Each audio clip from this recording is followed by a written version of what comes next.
This is the Samsung Galaxy SmartTag 2, and this is our deep dive review of the SmartTag 2. I'm going to show you the design and the shape of this thing. I'm going to show you it side by side with the original Galaxy SmartTag. I'll also show you how this worked, tracking my recent trip to California. And then we've got to talk about the button. Everybody is asking about the button that's built into the SmartTag 2. Does it work the same as the previous model? I'm going to show you how it works.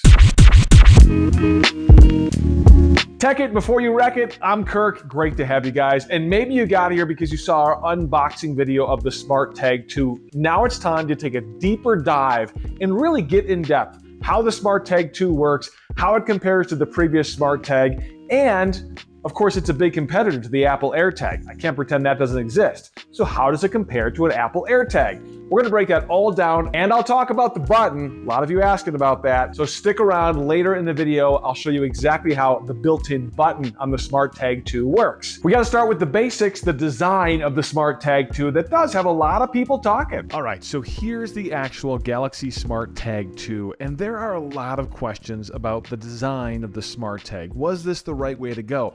Because the footprint itself seems a little bit bigger than the previous Galaxy SmartTag, and that's because it's got this giant hole. Now, Samsung says this hole is designed for putting this on something like a dog collar or strapping it to a backpack strap. And I agree in principle that yes, if you put this on a dog collar, it's not coming off. Whereas if you use a key ring attached to the Galaxy SmartTag, and then you put it on a dog collar, technically there's a way that could come off, it could shake off, it could kind of come loose. Same thing with a backpack. But did it make sense to actually make the footprint of the tag larger? Well, a lot of people are not so sure about that, and I think time will tell. Sales will tell, frankly. Let me compare this to the older Galaxy SmartTag, the original SmartTag, side by side, and I will say the SmartTag 2 feels smaller. It feels better in your hand, even though, technically speaking, the footprint is a little bit bigger top to bottom.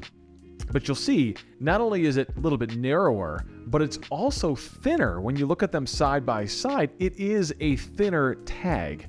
So at the end of the day, was this the right design change? I'm not sure, but I will say in the hand, in practical use, this thing feels smaller. And just for comparison's sake, let me put this side by side with an SD card, something all of us have, just to give you a better idea. I feel like it looks bigger in pictures than it does in reality. It's a pretty small little tracker tag. Now, is it better than the Apple AirTag? I don't think it matters, to be quite honest with you, because those of us who have Samsung devices are going to use the SmartTag. Those of us who have iPhones are going to use the AirTag. Let's talk about how this tracker actually works. And first and foremost, I want to show you the pairing process. I have a brand new Galaxy SmartTag 2 in the box. I'm cutting it open right now. I haven't even activated this thing yet, and I'm going to activate it for you right now. You see it's still got the little blue piece of tape. You pull this guy out, and that's what activates the battery. So I'm using a Samsung Galaxy Flip, an older model Galaxy Flip, but this one will work just like any newer model, and this will show you how the process works.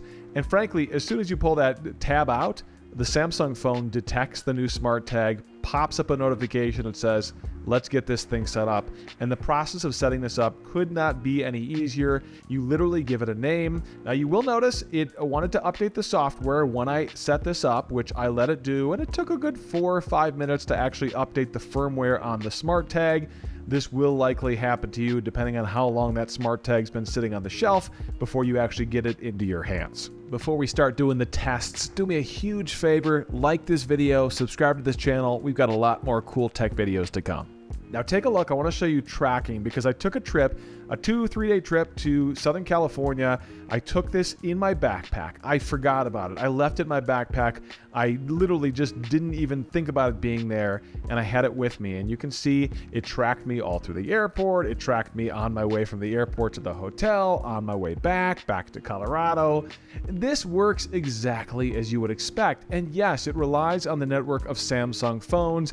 And technically there are probably a lot more iPhones out there than Samsung phones, but there's enough Samsung phones that I think the last thing you're gonna have trouble with is this tag having enough phones to connect to. Because the way it works is if you're not there with your Samsung phone, it connects to other people's Samsung phones in the background without them knowing it, without you knowing it, and then reports its location back to the cloud servers. Now, there just has to be enough phones in the vicinity. It didn't seem to have a problem. There were plenty of phones, and as much as I've been testing this model or the older model, it never seems to have a problem finding a phone to connect to. Let me show you real quickly. If you sound the alarm to try to find the tracker tag, this is what it sounds like. It's pretty self-explanatory. You literally just push the option on your phone, and the tracker, if it's close enough to receive Bluetooth, it'll start chirping. A lot of people asked about the button. I'm surprised how many people actually use this button that's built into the SmartTags. Apparently it was pretty popular with the original SmartTag because you can take this button, which is located right here underneath the logo. It's a click button. It's still there. It is exactly the same as the button you're used to, and it can activate all sorts of things, including Samsung smart connected devices that you have set up in your SmartThings app. So let me show you this, guys. It works literally exactly the same as the previous button. For anybody who's wondering that they removed the button, there's been rumors out there. They did not remove the button. They did not take away the functionality. In fact, let me show you. When I hold down the button on my tag right here, I've set it up to send me a text message. And look, that's exactly what it does. And you can program it to do whatever you want to do. So let me show you in the software how that works. You have two options. You can program what it does when you press it, or you can program what it does when you hold it down. And you have a few options. You can use your smart routines that you might already have set up. You can send yourself a notification. You can send a text to somebody. So you could put this on a key ring that if you hold this down, it automatically texts your spouse or your family to let you know that something's wrong.